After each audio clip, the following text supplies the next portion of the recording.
안녕하세요. 떠모의존세법의 떠세입니다. 오늘 종합소득세 끝장내기 연금소득 두 번째 시간입니다. 오늘 사적연금소득에 대해서 공부할 건데 이 사적연금소득이 좀 어렵습니다. 지엽적이거나 매우 구체적으로 이제 들어가야 되는 그런 내용들은 제가 생략을 하고는 웬만한 것들은 다 오늘 공부할 겁니다. 사적연금소득은 왜 어렵냐면 연금소득이 사적연금소득이 퇴직소득이랑 이 기타 소득이 걸쳐 있어요. 그래서 지금 이 과정을 다 이해해야 완벽하게 이해가 됩니다. 그래서 어려운 건데 오늘 제가 차근차근 천천히 다 공부할 거예요. 잘 따라와 주셨으면 좋겠습니다. 복습하고 넘어갈게요. 저희가 총 연금액에서 연금소득 공제를 뺀 것이 연금소득 금액이라고 했죠. 그래서 연금소득 공제는 표에 의해서 계산되는 것이다. 그래서 그것은 굳이 공부할 필요가 없고 900만 원이 한도다. 거기까지만 알았으면 됐습니다. 그래서 우리는 총 연금액을 공부하면 되는데 그 총 연금액이 공적연금이랑 사적연금이 있다. 그 공부를 했죠. 그래서 공적연금이랑 사적연금 중에서 이 공적연금은 국민연금이나 이제 공무원연금, 국민, 사학 또는 이제 우체국연금이죠. 강제사항이죠. 그래서 우리의 선택에 권한이 없고 무조건 근로소득자면 이 관련된 근로소득자면 무조건 내야 되는 것이었어요. 그런데 지금 오늘 우리가 공부해야 될 사적연금은 강제사항이 아니에요. 노후 대비를 위해서 개인적으로 가입한 거예요. 그러니까 사적으로 가입한 것이 핵심인 것이죠. 대신에 나라에서 이것을 지원해 주기 위해서 세액공제라는 걸 해줍니다. 이제 다 뒤에서 볼 거예요. 그래서 이 사적연금의 종류는 뭐냐? 먼저 연금저축계좌가 있고요. 퇴직연금계좌가 있어요. 이 두 개에 이제 자기가 듣고 싶은 만큼 넣으면 되는 겁니다. 연금저축계좌는 연금저축 명칭으로 된 금융회사에 체결한 계좌를 말하는 거고, 이제 퇴직연금계좌는 이제 확정기형이나 이제 IRP 많이 하시죠. 또는 이제 과학기술인 공제법에 따른 퇴직연금 지급계좌예요. 이 세 가지인데 토탈 연금저축계좌랑 퇴직연금계좌 합쳐서 연금계좌라고 합니다. 그래서 이런 계좌를 개설을 하고 여기에 이제 자기가 넣고 싶은 만큼 불입을 하면 그게 사적연금이 되는 거예요. 그래서 왼쪽 분은 연금저축계좌에 이제 가입을 하셨는데 땡땡 생명보험에 이제 400만 원 정도를 불입을 하셨죠. 그리고 오른쪽 분은 이제 연금저축계좌는 안 하시고 퇴직연금계좌를 개설을 하셔서 땡땡 은행에 400만 원을 넣으신 겁니다. 이렇게 해서 개인적으로 사적으로 넣고 싶은 만큼 넣는 거예요. 그래서 사적연금 프로세스를 보면 이제 납입 단계랑 운용 단계랑 인출 단계가 있어요. 인출 단계에서 이제 과세가 되는 것이죠. 연금 소득으로 과세가 될 수도 있고요. 퇴직 소득으로 과세가 될 수 있어요. 그리고 기타 소득으로 과세가 될 수도 있습니다. 퇴직 소득이랑 기타 소득은 오늘 공부 안 할 거예요. 근데 저 연금 소득을 공부하기 위해서도 그 프로세스를 알아야 되기 때문에 이제 관련된 내용들은 설명을 드리겠습니다. 그래서 먼저 납입 단계부터 보도록 할게요. 납입 단계는 이제 연금 저축 계좌에 넣거나 퇴직연금 계좌에 넣는 것이죠. 근데 이 납입 단계에서 연금 계좌 세액 공제를 해줘요.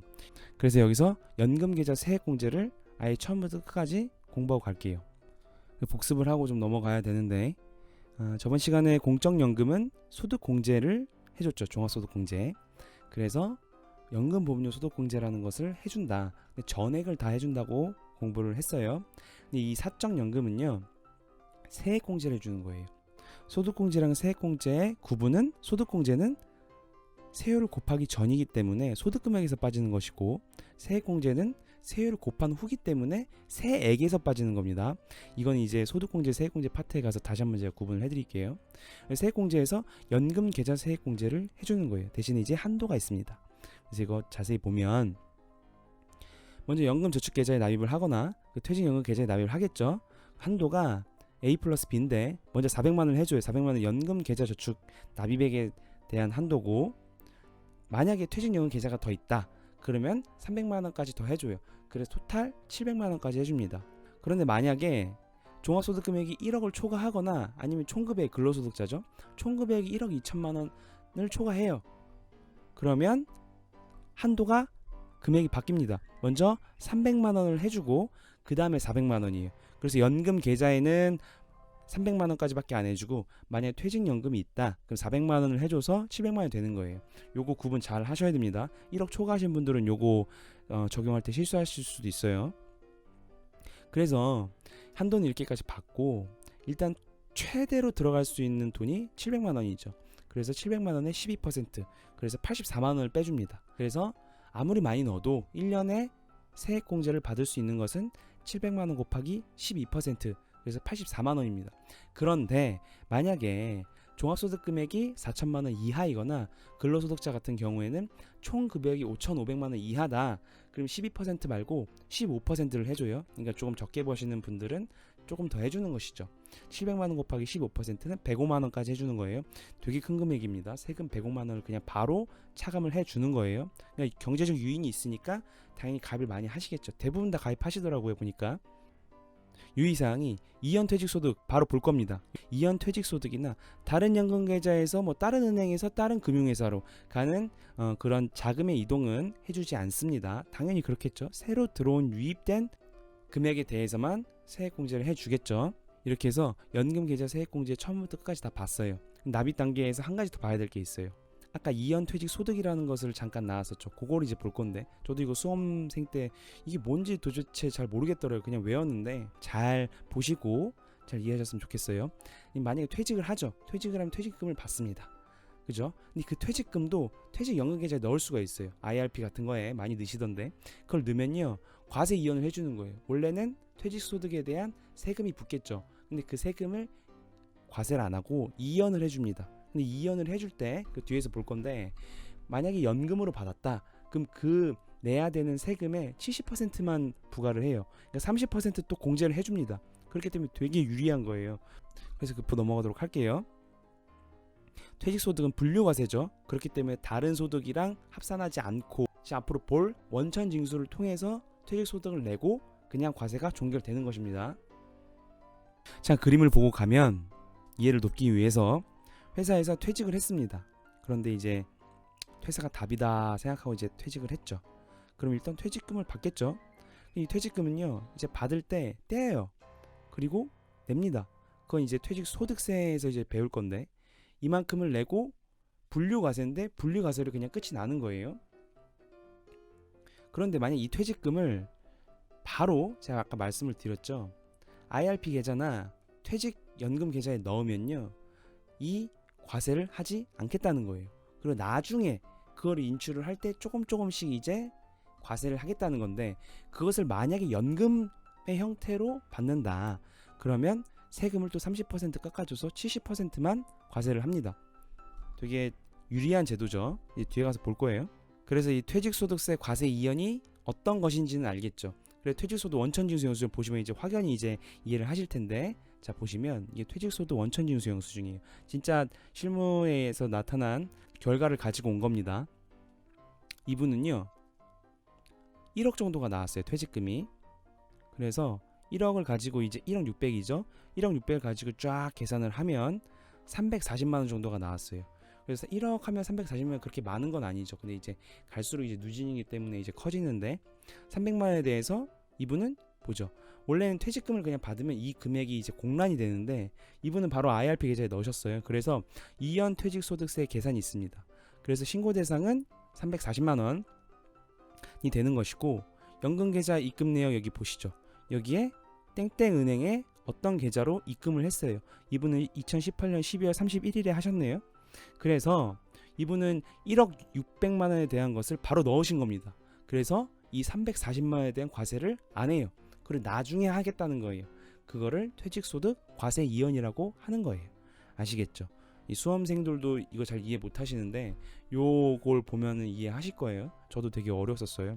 그래서 이렇게 자세하게 설명을 드린 것이고 그래서 정리를 하면 납입 단계에서 연금 계좌나 퇴직연금에 넣었으면 연금 계좌 세액공제를 해준다. 한도는 700만 원까지고 12%가 있고 15%가 있었다. 그리고 퇴직금을 또 퇴직연금 계좌에 넣으면 퇴직소득세 과세 이연을 해준다. 여기까지가 이제 납입 단계에서 공부해야 되는 것이고 운용 단계에서 운용을 하겠죠. 금융회사가. 그래서 인출을 할 때 연금 수령으로 하는 것이 있고 연금 외 수령으로 하는 것이 있는 거예요. 연금 수령을 하면 연금 소득이 되는 것이고 연금 외수령은 이제 퇴직소득이나 기타 소득이 되는 것이. 운용 단계 혹시 궁금해하실 것 같아서 운용 단계는요. 이제 이 금융회사가요. 이제 계속 이제 그것을 투자를 하고 운용을 해서 운용 수익을 내는 겁니다. 이건 이제 저희가 공부할 게 없고 어쨌든 운용 수익이 발생할 수 있죠. 그거를 이해하고 넘어가시면 되고 이 인출 단계에서 이제 연금 소득이랑 퇴직 소득, 기타 소득이 어떻게 되는 것인지에 대해서 공부해 보도록 할게요. 복습으로요. 만약에 저번에 봤죠. 공제를 납입 단계에서 해줬으면 인출 단계에서 과세를 했어요. 그쵸? 만약에 납입 단계에서 공제를 받지 못했으면 과세도 안 해줘요. 똑같습니다. 사적연금도. 저 공제는 이제 연금 계좌 세액 공제가 되겠죠. 연금 계좌 세액 공제를 받았으면 과세를 하는 것이고 연금 계좌 세액 공제를 못 받았다. 그럼 과세를 아예 안 하는 거예요. 이거 이해하시고 바로 따라오셔야 됩니다. 그래서 보도록 할게요. 연금 계좌 구성 내역은요. 이제 돈을 넣은 거잖아요. 그 돈 넣은 거에 대한 구성 내역을 보겠다는 거예요. 연금 계좌는 퇴직금이 있을 수 있죠. 그쵸? 아까 이연 퇴직소득 아까 봤잖아요. 퇴직소득 과세 이연 해서 퇴직금이 들어가 있을 수 있고 그리고 자기불입금 자기 이제 각자 계속 넣은 거죠. 자기불입금이 있을 수 있고 그리고 아까 제가 뭐라 그랬어 운용 단계에서 금융회사가 굴리기 때문에 운용 수익이 날 수 있죠. 그럼 연금 계좌는 요 세 가지의 형태로 금액이 쌓여 있는 거예요. 그쵸? 요거 이해하셔야 되고 천천히 설명할게요. 그런데 한 번 더 봐야 될 게 이 자기불입금은 아까 제가 뭐라 말씀드렸어요? 세액공제를 받은 게 있을 수도 있고 받은 게 없을 수도 있죠. 그래서 이제 받는 분들이 연금을 수령하거나 연금 외로 수령을 하는 겁니다. 연금 수령이나 연금 외 수령은 바로 뒤에서 볼 건데 한도예요. 한도까지는 연금이고 그 이상으로 한도 이상으로 받으면 연금 외로 수령한다 하는 거예요. 그래서 이렇게 인출하는 순서를요 세법에서 정해놨습니다. 먼저 첫 번째로 세액공제 안 받은 거를 먼저 첫 번째로 인출했다고 생각해요. 납세자들에게 유리하게 하기 위해서 세액공제 받지 않은 부분부터 인출을 했다고 보는 거예요. 그럼 과세를 안 하겠죠. 그리고 두 번째로 퇴직금입니다. 퇴직금은 이연 퇴직소득으로 해서 70%까지만 하고 분리과세로 과세가 종결이 되는데 뒤에서 볼 건데 되게 어렵죠.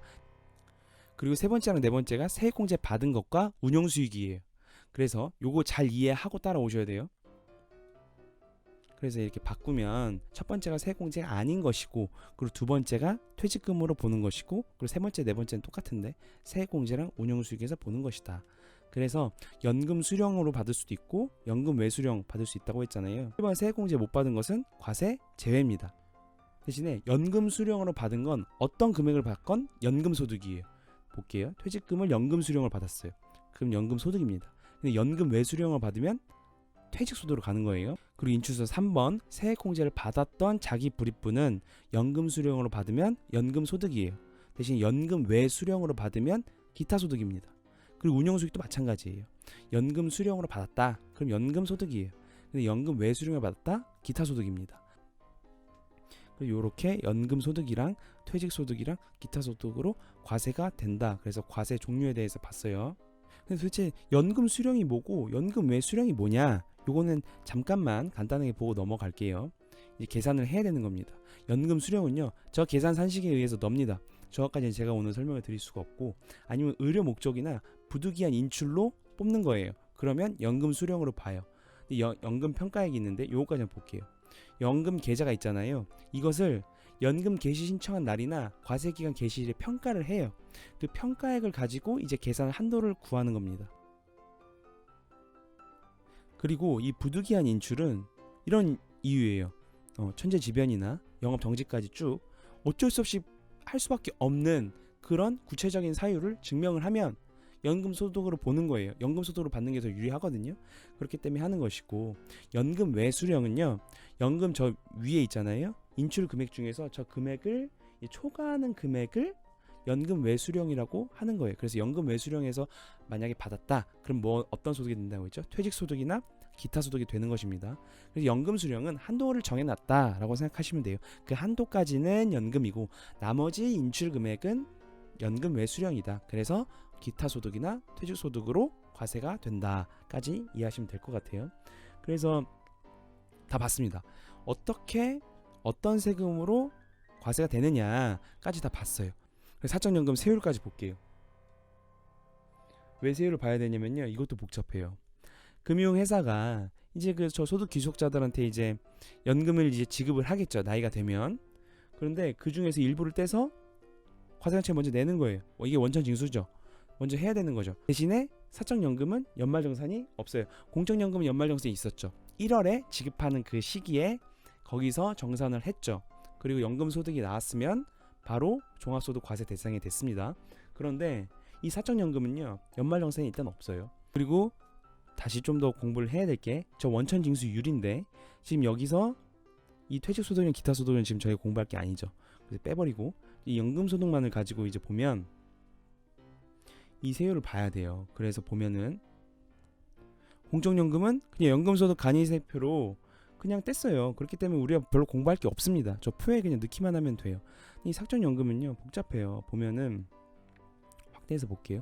연금 계좌가 뭐가 있다고 했죠? 복습 한번 하고 하면 세액공제를 받지 못한 것과, 그쵸? 그 다음에 퇴직금을 넣은 게 있을 수 있죠. 그리고 세액공제를 받은 자기불입분이 있을 수 있고, 그리고 금융회사가 돌리기 때문에 운용수익이 날 수 있죠. 이 네 가지를 보는 건데, 저 위에 세액공제 받지 못한 거는 과세 대상이 아니기 때문에 제껴놓고, 퇴직금은요, 제가 아까 말씀드렸잖아요. 초반에 연금 외 수령한 금액의 이연퇴직소득세 70%만을 과세를 합니다. 되게 혜택이에요. 아까 퇴직소득 원천징수 영수 중에서 360만원 정도 지금 원천징수 과세 이연을 했잖아요. 그거를 이제 매번 이제 연금 수령으로 만약에 받으면 그 360만원을 잘게 해서 각각의 이제 비율대로 매년 이제 과세를 하는데, 그 과세 금액의 70%만 해주겠다는 거예요. 혜택이죠. 그리고 세액공제나 이제 운용수익 부분은 이제 나이에 따라서 원천징수 세율을 달리합니다. 먼저 70세 미만이다, 5%예요. 그리고 70세 이상 80세 미만이다, 그럼 4%를 하고, 80세 이상이다, 그럼 3%를 해요. 나이에 따라서 원천징수율이 달라요. 되게 독특하죠. 그래서 이제 연금 이제 받은 것을 보시면 연세에 따라서 그 원천징수율이 다릅니다. 그것을 이미 떼어지고 받는 것이죠. 마지막으로 봐야 될 게 이제 과세 방법입니다. 과세 방법이랑 원천징수율이랑 같이 봐야 돼요. 무조건 분리과세가 있어요. 무조건 분리과세는 저랑 이제까지 같이 공부하신 분들은 이제 아실 텐데, 어떠한 경우에도 분리과세로 과세가 종결되는 것이에요. 그쵸?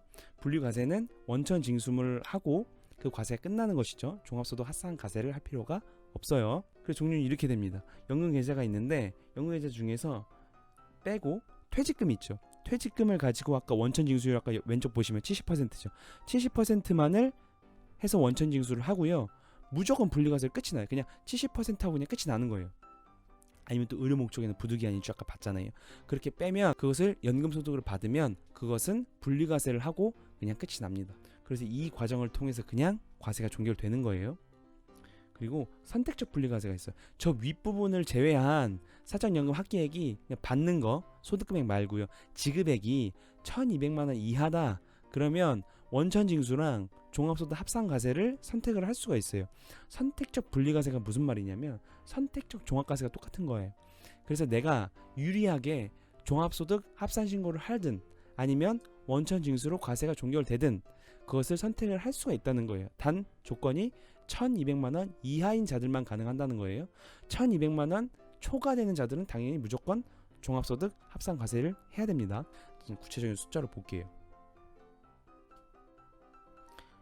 만약에 72세인 어머님이 계세요.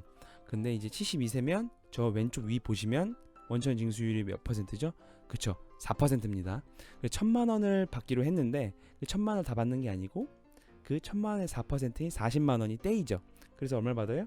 1000만원을 받는 것이 아니고 40만원을 뺀 960만원을 받는 거예요. 그쵸? 이미 40만원은 세금을 냈죠. 그럼 이거 보는 거예요. 근데 만약 이분이 다른 소득이 있었어요.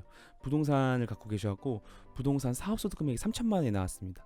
이 3천만원이 이제 수익에서 비용을 뺀 소득금액이죠. 그 소득금액이 3천만원이어서 세율 구간이 이렇게 되죠. 그래서 15%예요. 이런 상황에서 보자는 거예요. 내가 과연 종합소득을 합산신고하는 것이 유리한지, 아니면 이미 떼었죠. 40만원. 이미 떼었기 때문에 40만원만 떼이고 그냥 합산신고를 안 하고 끝이 날 것인지, 이것을 선택하는 것이 선택적 분리과세, 즉 선택적 종합과세랑 똑같은 말이에요. 그래서 보자는 거예요. 이분은 3천만 원 있어서 15%예요. 근데 한번 합산을 해봐야죠. 1,000만 원을 받았잖아요. 1,000만 원 중에서 연금소득 공제를 해주죠. 연금소득 공제는 이 표에 의해서 한다고 했어요. 넣으면요 550만 원이 나옵니다. 그럼 450만 원이에요. 그래서 이 합쳐야 될 연금소득은 450만 원이 되는 거예요. 근데 합치면 3,450만 원이죠. 그래서 한계 세율이라고 하는데 이미 이분은요 1,200만 원이랑 4,600만 원 사이예요. 그렇기 때문에 450만 원을 넣어도 몇 퍼센트예요? 그쵸, 15%죠. 이것을 한계 세율이라고 합니다. 한계 세율을 쉽게 말씀을 드리면 이미 소득 금액이 있는 상태에서 이 소득이 들어가면 그게 몇 퍼센트가 될까 하는 게 한계 세율이에요. 그래서 이분은 만약에 종합소득 합산과세를 한다 그러면 450만 원에 대해서 15%가 과세가 되는 거예요. 그쵸? 그럼 67만 5천 원이에요. 그럼 비교를 해볼까요? 원천징수는 이미 40만 원을 한 상태고 뭐가 더 커요? 67만 5천 원이 더 크죠. 그래서 이분은요 종합소득 합산과세 하지 말고 이 원천징수로서 과세 종결을 선택하면 되는 겁니다. 그 선택은 어떻게 해요? 그냥 종합소득 합산과세를 안 하면 됩니다. 그래서 종합소득 합산신고를 안 하면 되는 거예요. 대신에 그 조건은 뭐라고요? 1,200만 원 이하인 자들만 이것을 선택을 할 수가 있다. 그래서 선택적 분리과세가 선택적 종합과세다. 똑같은 말이고 그 조건은 1,200만 원 이하다까지 봤어요. 그래서 과세 세율과 과세 방법까지 봤습니다. 그래서요 이 원천징수를 잘 공부를 하시고 과세 방법을 잘 공부를 하셔야 되고 납입 단계랑 운용 단계, 인출 단계까지 이해를 하시면 이건 거의 사적연금의 거의 90%까지 이해를 하신 거예요. 여기까지 하겠습니다. 떠먹여주는 세법의 떠세였습니다. 감사합니다.